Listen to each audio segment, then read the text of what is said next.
Selamat datang di Mata Ojan Channel, jangan lupa like dan subscribe, karena subscribe itu gratis. Tolong wujudkan cita-citaku untuk sampai 200 subscriber. Terima kasih, kita masuk ke ceritanya. Malam itu, angin bertiup lirih melewati celah-celah rumah kayu peninggalan almarhum nenek di sebuah desa Jawa yang sunyi. Sari baru pindah ke rumah itu, sendirian, setelah ibunya merantau ke luar negeri. Ia ingat pesan ibunya saat menyerahkan kunci rumah. Kalau nyapu, jangan sampai ada debu tersisa. Kalau tidak, arwah leluhur yang marah akan datang menagih. Sari menganggap itu cuma mitos kampung. Malam itu, sambil mendengarkan radio, ia menyapu ruang tengah. Debu dan serpihan dedaunan beterbangan di bawah cahaya lampu teplok. Tapi karena lelah, Sari memutuskan berhenti sebelum semuanya bersih. Di sudut ruangan, masih ada debu yang menggumpal. Tak lama setelah ia berbaring di kamar, radio yang sudah ia matikan tiba-tiba menyala sendiri. Bukan lagi suara musik, tapi desahan lirih, seperti suara perempuan tua yang berbisik pelan. Kurang bersih, masih ada yang tertinggal. Sari duduk terperanjat, bulu kuduknya meremang. Dari bawah pintu kamar, ia melihat sapuan debu kecil perlahan terdorong masuk, seolah disapu oleh tangan yang tak terlihat. Sari menatap lantai kamar yang kini dipenuhi debu, padahal tadi ia yakin sudah bersih. Debu itu tersapu membentuk garis lurus, tapi arahnya aneh, dari dalam kamar menuju pintu, bukan dari luar ke dalam. Jantungnya berdegup kencang. Ia memberanikan diri membuka pintu sedikit. Lampu teplok di ruang tengah berayun pelan, meskipun angin tidak bertiup. Di tengah ruangan, sapu lidi milik neneknya berdiri tegak tanpa penyangga, seolah ada seseorang yang memegangnya, namun tak ada wujudnya. Lalu sapu itu bergerak, bukan menyapu ke arah tumpukan debu, tapi justru menyapu menuju debu. Sari berteriak dan mundur terburu-buru, tapi jari-jari keriput itu bergerak lebih cepat, mencengkeram pergelangan kakinya dengan kekuatan yang tak wajar. Dingin merayap dari kulit ke tulangnya, membuat kakinya terasa lumpuh. Dari balik gumpalan debu, sesuatu mulai merangkak keluar, tangan pucat yang kurus, urat-uratnya menonjol, diikuti pergelangan, lalu lengan. Debu di lantai seperti hidup, berputar mengitari sosok itu, membentuk pusaran tipis. Suara lirih perempuan tua terdengar dari arah lantai, tepat di dekat telinga Sari. "Sapulah, sampai bersih, atau aku yang akan menyapu kamu." Sari berusaha menendang, tapi genggaman itu terlalu kuat. Dalam kepanikan, ia meraih sapu lidi yang jatuh tadi dan mengayunkannya ke arah tangan itu. Anehnya, begitu ujung lidi menyentuh kulit keriput itu, tangan tersebut langsung melepaskan cengkeraman, menghilang kembali ke dalam debu, namun pusaran debu itu tetap berputar, makin kencang, menuju kamarnya. Lampu teplok meredup, lalu padam, meninggalkan Sari dalam kegelapan, hanya dengan suara ces, ces, ces, sapu yang kini terdengar dari arah kamarnya. Suara ces, ces, ces, terdengar semakin jelas. Sari meraba-raba dinding mencari saklar listrik, tapi tidak ada. Rumah tua ini hanya mengandalkan lampu teplok. Ia berjalan pelan ke arah kamarnya, napasnya berat, udara terasa tebal oleh bau debu dan tanah basah. Begitu pintu kamar terbuka, Sari terperanjat. Lantai yang tadi bersih kini tertutup debu tebal, seperti tidak pernah disapu bertahun-tahun. Jejak kaki kecil, seperti milik anak-anak, terlihat berjalan melingkar di atasnya. Di tengah lingkaran itu, berdiri sosok perempuan renta membungkuk, rambutnya panjang menutupi wajah, mengenakan kebaya lusuh penuh debu. Perempuan itu memegang sapu lidi yang sudah patah di ujungnya. Suaranya serak, seperti keluar dari tenggorokan yang kering. "Kalau mau tinggal di sini, jangan sisakan kotoran." Sari mundur, tapi tiba-tiba pintu kamar menutup keras di belakangnya. Sapu di tangan perempuan itu mulai bergerak sendiri, menyapu ke arah Sari. Setiap sapuan yang mendekat, lantai di bawahnya berubah warna, bukan menjadi bersih, tapi menjadi hitam pekat seperti tanah kuburan. Sari mencoba mundur, Tapi setiap langkahnya justru membuat kakinya menginjak bagian lantai yang sudah berubah menjadi hitam pekat. Permukaannya lembek, seperti tanah basah yang baru digali. Bau busuk menyengat keluar, menusuk hidungnya. Perempuan renta itu menyapu lagi, dan setiap sapuan membuat area tanah semakin melebar, menelan lantai kayu rumah sedikit demi sedikit. Dari tanah itu, muncul jemari pucat yang menggeliat, seperti berusaha meraih sesuatu atau seseorang. Yang kotor harus dibersihkan, yang tersisa harus dibawa, gumam perempuan itu tanpa menatap Sari.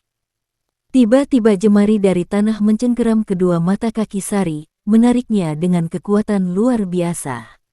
Ia berteriak, mencoba berpegangan pada pinggiran ranjang, tapi tanah itu terasa hidup, bergolak seperti pusaran air. Sapu lidi yang patah ujungnya kini mengarah ke wajah Sari, lidi-lidinya bergerak sendiri, mencambuk pipinya hingga perih. Perempuan itu akhirnya mengangkat kepalanya, dan Sari melihat wajahnya untuk pertama kali. Wajah keriput itu penuh lubang-lubang kecil, dari mana keluar debu yang mengalir tanpa henti. Sari menatap wajah penuh lubang itu, dan mendadak merasakan debu masuk ke hidung serta mulutnya. Ia batuk hebat, paru-parunya seperti dipenuhi pasir. Perempuan renta itu berjalan pelan mendekatinya, setiap langkah meninggalkan jejak debu tebal di lantai. Aku, penunggu rumah ini, dulu semua bersih, sampai cucu-cucuku malas menyapu, ucapnya lirih, suaranya terdengar seperti desir angin di dalam karung pasir. Mereka kubersihkan, sampai tak ada yang tersisa. Sari terhuyung, berusaha melepaskan kaki dari genggaman tangan-tangan tanah. Dalam sekejap, ia teringat pesan ibunya, pantangan nyapu tidak bersih bukan sekadar mitos, tapi peringatan agar tak mengundang makhluk ini. Sosok renta itu mengangkat sapu lidi patah yang ia bawa, lalu menancapkannya di tengah pusaran tanah hitam. Tanah itu berguncang, membuka celah yang lebih lebar, dan di dalamnya, Sari bisa melihat tumpukan tengkorak kecil dan besar, semua diselimuti debu kelabu. Sekarang, giliranmu dibersihkan, kata perempuan itu sambil menunduk, lubang-lubang di wajahnya semakin besar, memuntahkan debu yang berputar menuju tubuh Sari. Debu yang berputar semakin kencang membentuk pusaran, mengangkat tubuh Sari beberapa sentimeter dari lantai. Tangan-tangan pucat dari tanah menariknya perlahan ke arah celah hitam yang penuh tengkorak. Bau busuk bercampur debu membuat napasnya sesak, matanya perih dan berair. Sari menjerit, menggapai-gapai apa saja yang bisa dipegang. Tangannya menemukan ujung sapu lidi miliknya yang tadi terjatuh di sudut kamar. Dalam kepanikan, ia mulai menyapu lantai secara sembarangan, mencoba mengusir debu yang mengepung. Anehnya, setiap sapuan yang benar-benar bersih membuat pusaran debu melemah sedikit. Tapi perempuan renta itu mendesis marah. Jangan bersihkan, ini milikku. Wajahnya yang penuh lubang kini retak, mengeluarkan debu lebih deras seperti pasir jatuh dari karung robek. Ia melompat ke arah Sari dengan gerakan yang tak mungkin dilakukan tubuh manusia renta. Pusaran tanah di bawah Sari kini sudah setengah menelan tubuhnya. Jemari-jemari pucat mencakar betisnya, menariknya ke bawah. Sari tahu kalau ia masuk sepenuhnya, ia akan menjadi salah satu yang dibersihkan dan takkan kembali lagi. Sari menggertakkan giginya, memaksa tubuhnya membungkuk dan menyapu lantai di sekitarnya. Setiap sapuan yang ia lakukan dengan rapi membuat tanah hitam itu perlahan berubah kembali menjadi papan kayu rumah. Jemari-jemari pucat yang mencengkeram kakinya mulai mengendur, meski masih berusaha menariknya. Perempuan renta itu meraung, suara parau bercampur bunyi pasir tumpah. Tubuhnya mulai retak di banyak tempat, debu berjatuhan dari setiap celah, membuat kabut tebal di ruangan. Berhenti, biarkan kotor, itu tempatku. Sari mengabaikannya, menyapu lebih cepat dan teliti, mengumpulkan semua debu ke satu titik. Setiap kali debu terkumpul, perempuan itu tampak semakin menyusut, tubuhnya mengeriput seperti kain basah yang dijemur terlalu lama. Namun, tepat ketika Sari hampir menyapu bersih seluruh lantai, perempuan itu berlari ke arahnya.